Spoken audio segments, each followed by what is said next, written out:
অভিষেক বন্দ্যোপাধ্যায়ের আইনজীবী কল্যাণ বন্দ্যোপাধ্যায় খুব গুরুত্বপূর্ণভাবে গতকাল বলেছেন যে সংসদ দিয়ে শুরু হলো, এরপর কিন্তু বিধানসভাটাও তারা দেখবেন। সংসদে তৃণমূল ছেড়ে 20 জন সাংসদ যারা এনসিপিআইতে মিশে গিয়েছেন, এনডিএকে সমর্থনের কথা ঘোষণাও করে দিয়েছেন। বিধানসভার ক্ষেত্রেও কিন্তু তৃণমূল কংগ্রেস, কালীঘাট তৃণমূল এবং ঋতব্রত তৃণমূলে বিভক্ত। এনসিপিআই এর মতো ঋতব্রত তৃণমূল বিজেপি ঘেঁষা বলে রাজনৈতিক বিশেষজ্ঞরা মনে করেন। গতকাল ঋতব্রত তৃণমূলের উদ্দেশ্যে হুঁশিয়ারি যেমন ছুড়ে দিয়েছেন কল্যাণ বন্দ্যোপাধ্যায়, পাল্টা উত্তর এসেছে ঋতব্রত তৃণমূলের পক্ষ থেকেও। এই পার্লামেন্ট দিয়ে শুরু করলাম, এবার বিধানসভা দেখছি ওদের। বিধানসভা মানে বিধায়কদের ঋতব্রত দেখছি ওদের কোন গ্রুপ জানি না, দেখছি চামচাগিরি করে ছাড়িয়ে দেবো। বিধানসভা আমাদের স্বীকৃতি দিয়েছে, আমরা মূল অপোজিশন, পশ্চিমবঙ্গে বিরোধী দলের নেতার স্বীকৃতি আমরা বিধানসভায় পেয়েছি। আজকে বিরোধী দল নেতা সহ বিরোধী চিফ হুইপ এবং পুরো বিধানসভা আমাদের নেতৃত্বে অপোজিশনের যা যা দায়িত্ব বর্তায়, আমরা অরিজিনাল তৃণমূল হিসাবে আমরা সেই স্বীকৃতি পেয়েছি। আর গতকাল সুপ্রিম কোর্টে লোকসভার স্পিকার এবং সেক্রেটারি জেনারেলের পক্ষে সওয়াল করেন সলিসিটর জেনারেল তুষার মেহতা। তিনি জানান, স্পিকার ইতিমধ্যেই পদক্ষেপ নিয়েছেন এবং 20 জন সাংসদকে নোটিশ পাঠানো হয়েছে। তবে স্পিকারকে নোটিশ পাঠানোর বিষয়ে আপত্তি জানান তুষার মেহতা। তার প্রেক্ষিতে সুপ্রিম কোর্ট বলে, বিষয়টি হলো একটি নির্দিষ্ট সময়সীমার মধ্যে প্রক্রিয়াটিকে শেষ করার।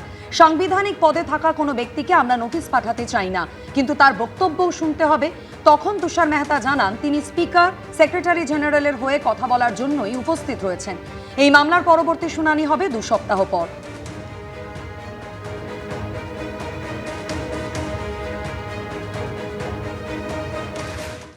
আসি পরের খবরে। ট্রাইব্যুনালে ঝুলে থাকা আবেদনগুলি দ্রুত নিষ্পত্তি করতে হবে এবং তার জন্য কি কি পদক্ষেপ করা হচ্ছে তা হলফনামা দিয়ে জানাতে হবে। এসআইআর মামলায় জাতীয় নির্বাচন কমিশনকে সুপ্রিম কোর্ট এই নির্দেশই দিয়েছে। 10 দিনের মধ্যে এ নিয়ে একটা রিপোর্ট দেওয়া হবে, আদালতে জানিয়েছে নির্বাচন কমিশন। ট্রাইব্যুনালে ঝুলে থাকা আবেদনগুলির দ্রুত নিষ্পত্তি করতে হবে, জমা দিতে হবে হলফনামা।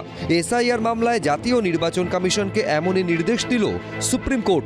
পশ্চিমবঙ্গে এসআইআর পর্বে সব মিলিয়ে বাদ পড়েছে 90,83,345 জনের নাম। বাদ পড়া ভোটারদের আবেদন শোনার জন্য ট্রাইব্যুনাল গঠনের নির্দেশ দেয় সুপ্রিম কোর্ট। ট্রাইব্যুনালে আবেদন নিষ্পত্তির গতি নিয়ে আগেই উদ্বেগ প্রকাশ করেছে সর্বোচ্চ আদালত।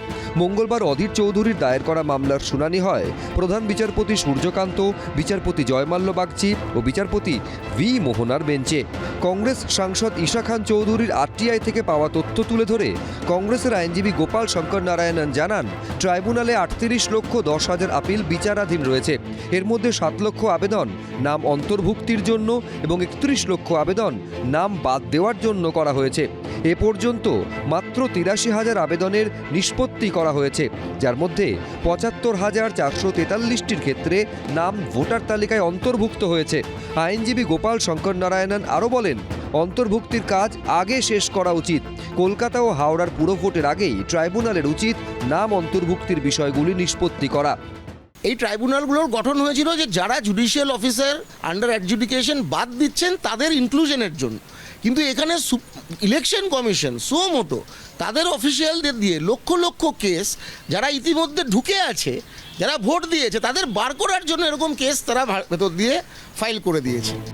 সুপ্রিম কোর্ট মঙ্গলবার স্পষ্টভাবে বলে, এসআইআর এর নাম বাদ যাওয়া মানেই নাগরিকত্ব খারিজ নয়, ফলে সরকারি প্রকল্পের সুবিধা থেকেও তাদের বঞ্চিত করা যায় না। এদিন তৃণমূলের হয়ে সওয়াল করার সময় আইনজীবী কল্যাণ বন্দ্যোপাধ্যায় বিধানসভার 31টি কেন্দ্রের তথ্য তুলে ধরেন, যেখানে জয়ের ব্যবধান ওই কেন্দ্রগুলিতে তালিকা থেকে বাদ পড়া ভোটারের সংখ্যার চেয়েও কম। সুপ্রিম কোর্ট জানতে চায়, আপনারা কি নির্বাচনী মামলা দায়ের করেছেন? নির্বাচন কমিশনের আইনজীবী উত্তর দেন, মাত্র 2টি আসনের ক্ষেত্রে নির্বাচনী মামলা দায়ের করা হয়েছে। কল্যাণ বন্দ্যোপাধ্যায় বলেন, একটি আসনে জয়ের ব্যবধান যেখানে 316, সেখানে 8,775 জন ভোটারের নাম তালিকা থেকে বাদ দেওয়া হয়েছে। সুপ্রিম কোর্ট তৃণমূলের আইনজীবীকে প্রশ্ন করেন, তালিকা থেকে বাদ পড়া ভোটারদের মধ্যে কতজন ট্রাইব্যুনালে আপিল করেছেন? ধরুন 100 জনের নাম বাদ পড়েছে এবং জয়ের ব্যবধান 50, সেক্ষেত্রে যদি 60 বা 70 জন ট্রাইব্যুনালে আপিল করেন, তবে সেই আপিল নিষ্পত্তির বিষয়টি নিয়ে আমরা অত্যন্ত উদ্বিগ্ন। তৃণমূলের আইনজীবী মেনকা গুরুস্বামী তখন বলেন, আপিল নিষ্পত্তির গতি অত্যন্ত ধীর। কল্যাণ বন্দ্যোপাধ্যায় বলেন, নিষ্পত্তি হওয়া মামলাগুলোর বিষয়ে জনসমক্ষে কোনো তথ্যই পাওয়া যাচ্ছে না, আমরা এ ব্যাপারে কিছুই জানতে পারছি না। কারণটা হচ্ছে যত ভোটে আমাদের ক্যান্ডিডেট হেরেছে তার চেয়ে প্রচুর প্রচুর নাম ডিলিট হয়ে অ্যাডজুডিকেশনে রয়েছে। যেমন রাজারহাট 400-450 ভোটে হেরেছে, সেখানে 7,500 ডিলিট হয়েছে। জজ সাহেবরা একটা জায়গায় আমার মনে হয় একটা কনসিডারেবল জায়গায় যাচ্ছে। পুজোর আগে বোধহয় একটা ডেট দিয়েছে, সেই ডেটে হবে এবং ওদের কাছ থেকে একটা রিপোর্ট চেয়েছে। যে কোনোভাবে বিষয়টিকে শেষ করতে হবে, এটাই আমাদের সবারই লক্ষ্য হওয়া উচিত। কিন্তু এই লক্ষ্য পূরণের তাগিদে যাতে রোহিঙ্গা এবং বাংলাদেশি মুসলমান অনুপ্রবেশকারী আমাদের দেশে না এসে বসে যেতে পারে, বা যারা এতদিন ধরে বিভিন্ন সময় সরকারকে বুড়ো আঙুল দেখিয়ে এখানে ঢুকে পড়ার চেষ্টা করেছিলেন, ঢুকে পড়েছিলেন এবং সরকারি অনুগ্রহে যারা থাকতে পেরেছেন তাদের দেশে পাঠানোর ব্যবস্থা করতে হবে, এটাই তো স্বাভাবিক। কংগ্রেসের দেওয়া আরটিআই এর তথ্য গ্রহণ করার পাশাপাশি জাতীয় নির্বাচন কমিশনকে সর্বোচ্চ আদালত নির্দেশ দিয়েছে বিচারাধীন আবেদনগুলির বিষয়ে হলফনামা জমা দিতে হবে। হলফনামায় স্পষ্টভাবে উল্লেখ করতে হবে অন্তর্ভুক্তি এবং বাদ দেওয়ার জন্য কতগুলি আবেদন বিচারাধীন রয়েছে।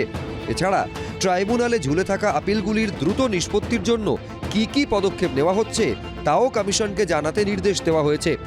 কল্যাণ বন্দ্যোপাধ্যায় ফের 31টি বিধানসভা আসনের বিষয়টি উত্থাপন করেন। সুপ্রিম কোর্ট স্পষ্ট জানিয়ে দেয়, আদালত কেবল ওই 31টি আসন নিয়ে চিন্তিত নয়, বরং সমস্ত আপিলের নিষ্পত্তি একটি নির্দিষ্ট সময়সীমার মধ্যে শেষ হওয়া দরকার। নির্বাচন কমিশন আদালতে জানায় তারা 10 দিনের মধ্যে এ বিষয়ে একটি রিপোর্ট জমা দেবে।